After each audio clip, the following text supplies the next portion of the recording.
Hello and welcome. Every year, as the days grow shorter and a chill fills the air, a familiar transformation takes place. Lights twinkle on city streets, carols echo in shopping malls, and homes are filled with the scent of pine and cinnamon. It's Christmas time. For billions around the world, it's a season of faith, family, and festive cheer. But have you ever stopped to wonder where it all comes from? The tree in your living room, the gifts you exchange, the jolly man in the red suit, even the date itself, December 25th. The story of Christmas is far more complex, more ancient, and frankly, more bizarre than you might imagine. It's a tale woven from pagan rites, political calculations, medieval revelry, and a radical Victorian-era rebranding. So, pour yourself a glass of eggnog, get comfortable, and let's unwrap the full, surprising, and sometimes controversial history of Christmas.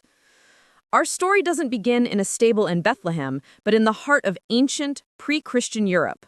Long before the birth of Jesus was celebrated, the winter solstice, the shortest day and longest night of the year, was a time of immense significance.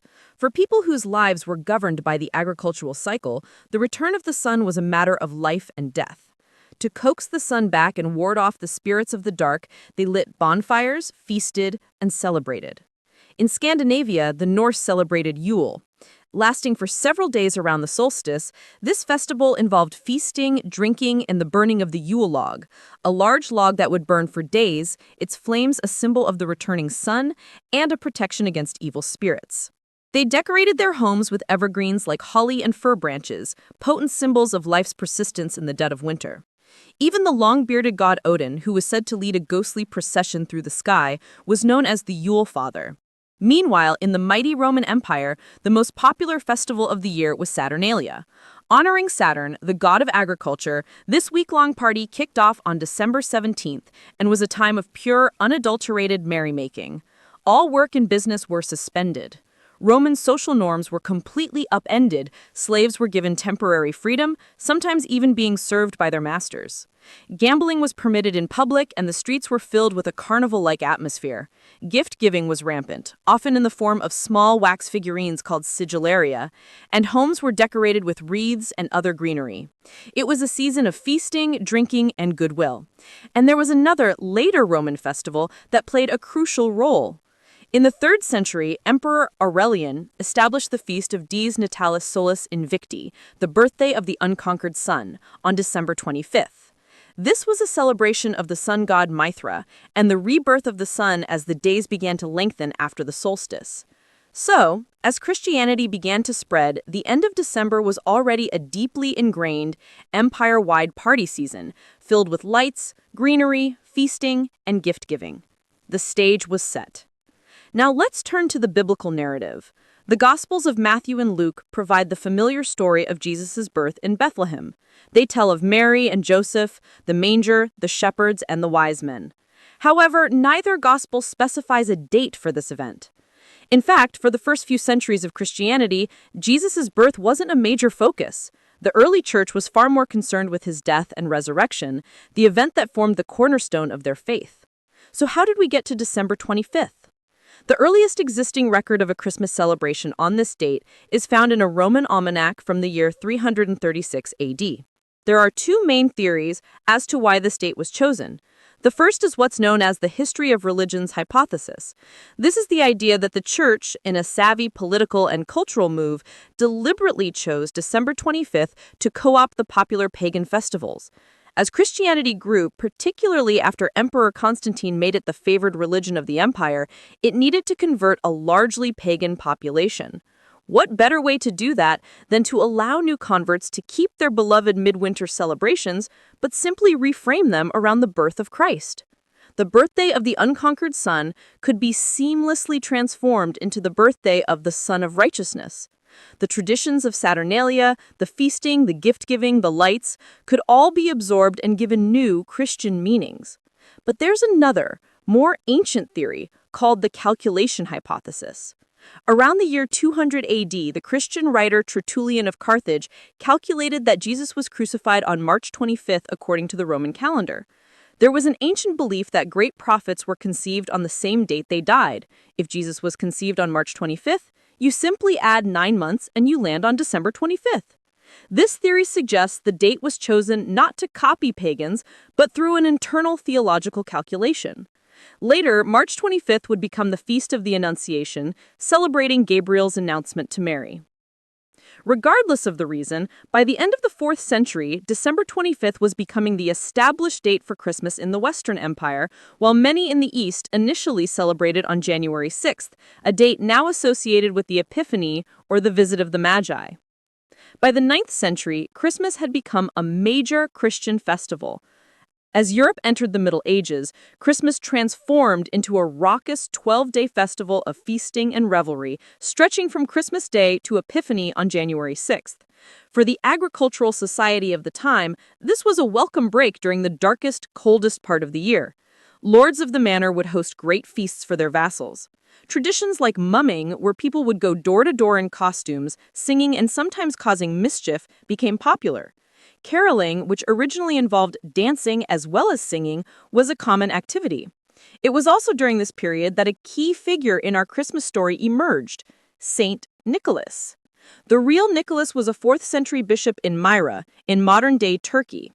He was known for his piety and, most importantly, his incredible generosity.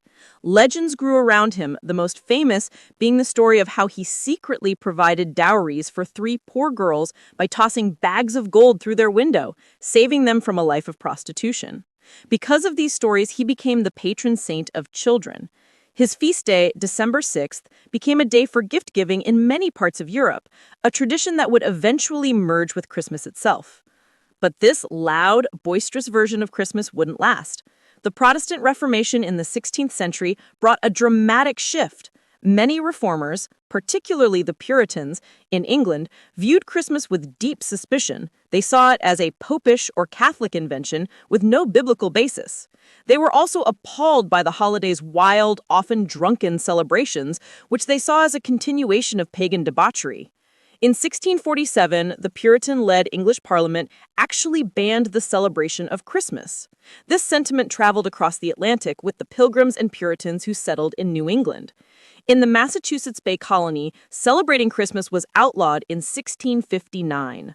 Festivals, feasting, and shirking work on December 25th could be hit with a 5-shilling fine. For these early colonists, it was just another workday. However, in other colonies, like Virginia, which was predominantly Anglican, Christmas was still celebrated, though more as a religious occasion, followed by secular festivities like hunts and parties. For nearly 2 centuries, Christmas in America was a muted and divisive affair. But then, in the 19th century, everything changed.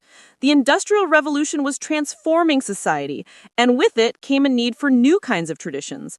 The old rowdy community-wide Christmas didn't fit in a world of factories and urban life. Instead, the Victorians, on both sides of the Atlantic, reinvented Christmas, shaping it into the family-centric, nostalgic holiday we know today. 2 people were central to this transformation: a young queen and a beloved author.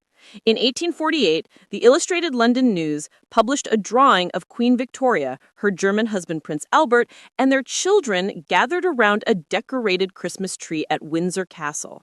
The Christmas tree had been a tradition in Germany for centuries, but this single image made it an instant sensation in the English-speaking world.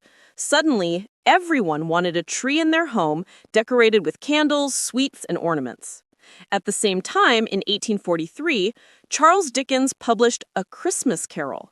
The story of Ebenezer Scrooge's transformation wasn't just a ghost story, it was a powerful moral tale that crystallized the new spirit of Christmas. It emphasized family, charity, goodwill, and compassion for the poor. The book was a runaway success and profoundly shaped the modern idea of what Christmas should feel like. This Victorian makeover brought us many other traditions we now consider essential. The first Christmas card was sent in 1843, the same year A Christmas Carol was published, commissioned by Sir Henry Cole. Improvements in printing and a reduction in postage costs soon made sending cards affordable for everyone. The tradition of carol singing, which once was a rowdy medieval practice, was revived as a more respectable activity of singing hymns door to door. And the Christmas feast, with turkey or goose as the centerpiece, became a cornerstone of the family celebration. The Victorians essentially domesticated Christmas, moving it from the public square into the heart of the home. And what about the man in the red suit? His evolution is just as complex. Our modern Santa Claus is a mashup of several different figures. We start with the generous St. Nicholas. His legend was particularly strong in the Netherlands, where he was known as Sinterklaas. Sinterklaas was depicted as a tall, stately bishop who rode a white horse and left gifts for children on December 6th. Dutch settlers brought this tradition with them to America in the 17th century. In England, there was another figure, Father Christmas, who was originally a personification of the Christmas season itself, a cheerful green-robed figure who embodied feasting and merriment. In 19th century America, these figures began to merge. In 1823, an anonymous poem titled A Visit from St. Nicholas, which we all know today as "'Twas the Night Before Christmas," was published.